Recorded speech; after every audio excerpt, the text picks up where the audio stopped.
MTV news Kannada ವಾಹಿನಿಗೆ ಸ್ವಾಗತ. ಸಚಿನ್ ಆತ್ಮಹತ್ಯೆ ಪ್ರಕರಣವನ್ನು ಸಿಬಿಐಗೆ ಒಪ್ಪಿಸಿ ಅಖಿಲ ಕರ್ನಾಟಕ ವಿಶ್ವಕರ್ಮ ಮಹಾಸಭಾ ಯಾದಗಿರಿ ಜಿಲ್ಲಾ ಘಟಕ ಯಾದಗಿರಿ ವತಿಯಿಂದ ಮಾನ್ಯ ಜಿಲ್ಲಾಧಿಕಾರಿಗಳ ಮುಖಾಂತರ ಮುಖ್ಯಮಂತ್ರಿಗಳಿಗೆ ಮನವಿ ಸಲ್ಲಿಸಿದರು. ಗುತ್ತಿಗೆದಾರ ಸಚಿನ್ ತಂದೆ ಮೋನಪ್ಪ ಸಾಕಿನ್ ತುಂಗಾವಕಟ್ಟಿ ಬಾಲ್ಕಿ ಜಿಲ್ಲಾ ಬೀದರ್. ಈತನು ವಿಶ್ವಕರ್ಮ ಸಮಾಜದ ಯುವಕನಿದ್ದು ಈತನಿಗೆ ಕೆಲಸದ ವ್ಯವಹಾರದಲ್ಲಿ ಮೋಸ, ವಂಚನೆ, ಬೆದರಿಕೆ ಹಾಕಿ ಹಣದ ಆಮಿಷವೊಡ್ಡಿ ಸನ್ಮಾನ್ಯ ಶ್ರೀ ಪ್ರಿಯಾಂಕಾ ಖರ್ಗೆ ಸಚಿವರೊಬ್ಬರ ಆಪ್ತರಿಂದ ಈತನಿಗೆ ಕೊಲೆ, ಬೆದರಿಕೆ, ಹಣದ ಬೇಡಿಕೆ ಇಟ್ಟಿರುವುದು ಪ್ರಯುಕ್ತ ಇದಕ್ಕೆ ಹೆದರಿ ಸಮಾಜದ ಯುವಕ ಸಚಿ ನಿಗೂಢವಾಗಿ ಆತ್ಮಹತ್ಯೆ ಮಾಡಿಕೊಂಡಿದ್ದು ಈಗ ಬಡ ಕುಟುಂಬ ಬೀದಿ ಪಾಲಾಗಿದ್ದು ಅವರ ಕುಟುಂಬ ನಿರ್ವಹಣೆಗೆ ಯಾರೂ ಇಲ್ಲದಂತಾಗಿದೆ. ಗುತ್ತಿಗೆದಾರ ಸಚಿನ್ ತಂದೆ ಮೋನಪ್ಪ ಈತನು ಸಾಯುವ ಮುನ್ನ ಘಟನೆ ಸಂಪೂರ್ಣ ವಿವರಣೆ ಬರೆದು ಎಂದಿಗೂ ಸುಳ್ಳು ಹೇಳುವುದಿಲ್ಲ. ಈ ಡೆತ್ ನೋಟ್ನಲ್ಲಿ ಉಲ್ಲೇಖವಿರುವ ಪ್ರಕಾರ ಸಚಿವರು ಮತ್ತು ಆಪ್ತರನ್ನ ಕಾಣದ ಕೈಗಳನ್ನ ವಿಚಾರಣೆಗೆ ಒಳಪಡಿಸಿ ಬಂಧಿಸಿ ಸಚಿವರನ್ನ ಸಚಿವ ಸ್ಥಾನದಿಂದ ವಜಾಗೊಳಿಸಿ ಸಿಬಿಐ ತನಿಖೆಗೆ ಒಪ್ಪಿಸಿ ಬಡ ನೊಂದ ಕುಟುಂಬಕ್ಕೆ 1 ಕೋಟಿ ಪರಿಹಾರ ಕೊಡಿಸಿ ನ್ಯಾಯ ಒದಗಿಸಿ ಕೊಡಬೇಕು ಅಂತ ಸರ್ಕಾರಕ್ಕೆ ಒತ್ತಾಯಿಸುತ್ತೀವಿ. ಇದೇ ರೀತಿ ರಾಜ್ಯದಲ್ಲಿ ಗುತ್ತಿಗೆದಾರ ಮೇಲೆ ದೌರ್ಜನ್ಯ, ದಬ್ಬಾಳಿಕೆ ನಡೀತಾ ಇದೆ. ಸದರಿ ಸಚಿನ್ ಕುಟುಂಬಕ್ಕೆ ನ್ಯಾಯ ಸಿಗದೆ ಹೋದರೆ ರಾಜ್ಯಾದ್ಯಂತ ನಿರಂತರ ಹೋರಾಟ ಮಾಡಲಾಗುತ್ತೆ ಎಂದು ತಮಗೆ ಎಚ್ಚರಿಕೆ ನೀಡುತ್ತಾ ಇದ್ದೇವೆ ಎಂದು ಜಿಲ್ಲಾಧ್ಯಕ್ಷರು ಆದ ಮಹೇಶ್ ಎಂ, ವಿಶ್ವಕರ್ಮ ಜಿಲ್ಲಾಧ್ಯಕ್ಷರು ಯಾದಗಿರಿ ಇವರು ಎಚ್ಚರಿಕೆಯನ್ನ ಕೊಟ್ಟಿದ್ದಾರೆ. ನಾನು ಜಾಸ್ತಿ ಮಾತಾಡೋದಿಲ್ಲ. 7 ಪೇಜಿನ ಡೆತ್ ನೋಟ್. ನಾನು ಯಾವಾಗಲೂ ಪುರಾಣ ಪ್ರವಚನ ಹೇಳೋ ಮನುಷ್ಯ ಇತ್ತು, ಸ್ಟ್ರಾಂಗ್ ಆಗಿ ಮಾತಾಡ್ತಕ್ಕಂಥ ಮನುಷ್ಯ ಅಲ್ಲ. ರಕ್ತ ಕುದೀತಾ ಇದೆ ಇವತ್ತು ನಮಗೆಲ್ಲ ರಕ್ತ ಕುದೀತಾ ಇದೆ. ಸರ್ಕಾರದಿಂದ 1 ಕೋಟಿ ರೂಪಾಯಿ ನಮಗೆ ಬೇಕಾಗಿಲ್ಲ. ಪ್ರತಿಯೊಬ್ಬ ವಿಶ್ವಕರ್ಮರು 10 ರೂಪಾಯಿ ಕೊಟ್ಟ 1000 ಕೋಟಿ ರೂಪಾಯಿ ಕೊಡಬೇಕು. ಒಬ್ಬೊಬ್ಬರು 10 ರೂಪಾಯಿ ಕೊಟ್ಟ ಅವ್ರಿಗೆ ರೊಕ್ಕ ಬೇಕಾಗಿಲ್ಲ. ಇಂಥ ಸಾವುಗಳು ನಿಲ್ಲಬೇಕಾಗ್ಯದ. ಬಡತನದಲ್ಲಿ ಬಂದಾಗ ವಿಶ್ವಕರ್ಮ ಸಮಾಜ ಸುಖವಾಗಿ ಬದುಕಬಾರ್ದ? ನಾವು ನ್ಯಾಯವಾಗಿ ಬದುಕಬಾರ್ದ? ಯಾರ್ದಾದ್ರೂ ಮನೆ ಹಾಳು ಮಾಡಿದೀವ? ಯಾರ್ದಾದ್ರೂ ಮನೆಯನ್ನು ಮುರಿದೀವ? ಸರ್ಕಾರಕ್ಕೆ ಏನಾದ್ರೂ ಘೋಷಣೆ ಕೂಗಿದೀವ? ಯಾರಿಗಾದ್ರೂ ಕೆಟ್ಟದನ್ನು ಬೈದೀವ? ಯಾಕೆ ನಮ್ಮ ಮೇಲೆ ದೌರ್ಜನ್ಯ? ವಿಶ್ವಕರ್ಮ ಸಮಾಜದ ಬಂಧುಗಳೇ, ನೀವೆಲ್ಲರೂ ಎಚ್ಚೆತ್ತುಕೊಳ್ಳ್ರಿ. ಇದನ್ನು ನೀವು ಬಲಿಷ್ಠವಾಗಿ, ಪ್ರಬಲವಾಗಿ ನಾವೆಲ್ಲರೂ ಒಗ್ಗಟ್ಟಾಗಿರ್ತಾರೆ, ಸಂಘಟನೆಯನ್ನು ಗಟ್ಟಿಗೊಳಿಸ್ತಾ ಇದ್ರೆ ಇಂಥ ಸಾವುಗಳು 100 ಇರ್ತಾವ. ಸಚಿನನ ಸಾವು ಇದು ಕೊನೆ ಸಾವು ಆಗಬೇಕು. ಇದು ಸರ್ಕಾರಕ್ಕೆ ಎಚ್ಚರ.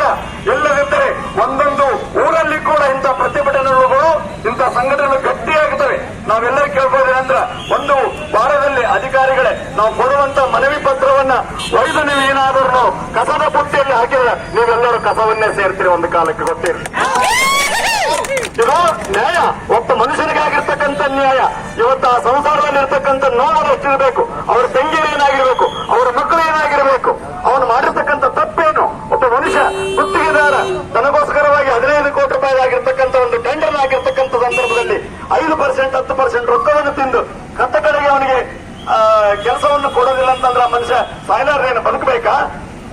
ಇದು ಸರ್ಕಾರ ಇದನ್ನ ಎಚ್ಚೆತ್ತುಕೊಳ್ಬೇಕು.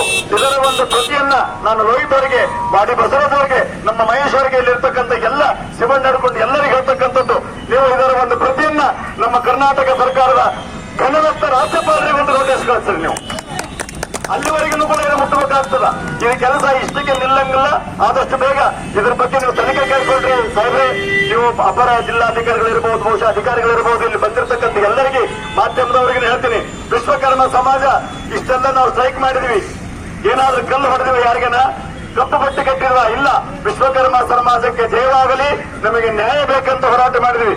ನಮಗೆ ಯಾರನ್ನ ಕಲ್ಲು ಹೊಡೆದ್ರ ಆ ಕಲ್ಲಿನಿಂದ ಮೂರ್ತಿಯನ್ನು ಕೆತ್ತುವಂತ ಜಾತಿ ನಮಗೂ ಸ್ಟ್ರೈಕ್ ಮಾಡತಕ್ಕಂತ ಅನಿವಾರ್ಯ ಯಾಕೆ ಬಂದಂದ್ರ ನಮ್ಮ ಕರುಳಿನ ಕಂದನಿಗೆ ಒಂದು ನೋವಾಗಿದೆ, ಒಂದು ಸಂಸಾರ ಹಾಳಾಗಿದೆ, ಒಂದು ಜೀವ ಹೋಗಿದೆ. ಅದಕ್ಕೋಸ್ಕರವಾಗಿ ಇವತ್ತು ನೀವು ಇದನ್ನ ಈ ಕ್ಷಣಕ್ಕೆ ಮುಖ್ಯಮಂತ್ರಿಗಳಿಗೆ ಮಾತಾಡ್ತಿರೋ, ಮಂತ್ರಿಗಳಿಗೆ ಮಾತಾಡ್ತಿರೋ, ಯಾರೇ ಮಾತಾಡ್ತಿರೋ ಗೊತ್ತಿಲ್ಲ. ಸಚಿನ್ಗಾಗಿರ್ತಕ್ಕಂಥ ನೋವು ಏನದ, ಅವ್ರ ಮಂತ್ರಿಗಾಗಿರ್ತಕ್ಕಂಥ ಯಾವ ದುಃಖ ಏನದ, ಅವನಿಗೆ ನ್ಯಾಯವನ್ನು ಕೊಡಿಸಬೇಕು. 1 ಕೋಟಿ 2 ಕೋಟಿ ಆಮೇಲೆ ಮೊದಲನೇದಾಗಿರ್ತಕ್ಕಂಥದ್ದು ಈ ತನಿಖೆ ನಿಖರವಾಗಿ ಸಿಬಿಐಗೆ ಹೋಗ್ತಕ್ಕಂಥ ಕೆಲಸವನ್ನ ನೀವು ಮಾಡಬೇಕು. ವಿಶ್ವಕರ್ಮ ಸಮಾಜದ ಪರವಾಗಿ ನೀವು ನಿಲ್ತೀರಿ. ನಿಲ್ಲದೇ ಇರ್ತಾರೆ ಈ ಸರ್ಕಾರ, ನಾ ಹೇಳ್ತಲ್ಲ, ಸಮಾಜ ಸತ್ತಿಲ್ಲ, ಸರ್ಕಾರನೇ ಸಾಯ್ತದ ಹೊರತು ಸಮಾಜ ಎಂದು ಸಾಯಂಗಿಲ್ಲ. ನಾವೆಲ್ಲರೂ ಉಗ್ರವಾಗಿ ಹೋರಾಟ ಮಾಡ್ತೀವಿ. ಇವತ್ತು ಯಾವುದೇ ಪಕ್ಷ, ಜಾತಿ, ಭೇದ ನಾವು ಯಾರೂ ಏನು ಹಿಡ್ಕೊಂಡಿಲ್ಲ. ವಿಶ್ವಕರ್ಮ ಸಮಾಜದ ಕಂದನಿಗೊಂದು ನೋವಾಗಿದೆ ಅಂತಕ್ಕಂಥ ಇಟ್ಕೊಂಡು ನಾವೆಲ್ಲರೂ ಕೂಡ ಸ್ವಾಮಿಗಳಂತಕ್ಕಂಥದ್ದು ಮರೆತು ಇಲ್ಲಿ ಹೋರಾಟದಲ್ಲಿ ಬಂದಿದ್ದೇವೆ. ಇದಕ್ಕೆ ನ್ಯಾಯ ಸಿಗಬೇಕು. ನ್ಯಾಯ ಸಿಗುತ್ತದೆ ಅಂತಕ್ಕಂಥ ಮಾತನ್ನ ಹೇಳಿ ಇದೇ ಸಂದರ್ಭದಲ್ಲಿ ಶ್ರೀಕುಮಾರ್ ಮಹಾಸ್ವಾಮಿಗಳು ವಿಶ್ವಕರ್ಮ ಏಕದಂಡೆಗೆ ಮಠ ಯಾದಗಿರಿ, ಕಾಳಹಸ್ತೇಂದ್ರ ಮಹಾಸ್ವಾಮಿಗಳು ವಿಶ್ವಕರ್ಮ ಏಕದಂಡೆಗೆ ಮಠ, ಶಹಾಪುರ್ ರವೀಂದ್ರ ಮಹಾಸ್ವಾಮಿಗಳು, ವಿಶ್ವಕರ್ಮ ಏಕದಂಡೆ ಮಠ ಯಾದಗಿರಿ, ಶಿವಣ್ಣ ವಿಶ್ವಕರ್ಮ ಹೊನ್ನೂರು, ಬಿಜೆಪಿ ರೈತರ ಮೋರ್ಚಾ ಯಾದಗಿರಿ, ಇನ್ನೂ ಅನೇಕ ಸಂಘಟನೆ ಕಾರ್ಯಕರ್ತರು ಉಪಸ್ಥಿತರಿದ್ದರು.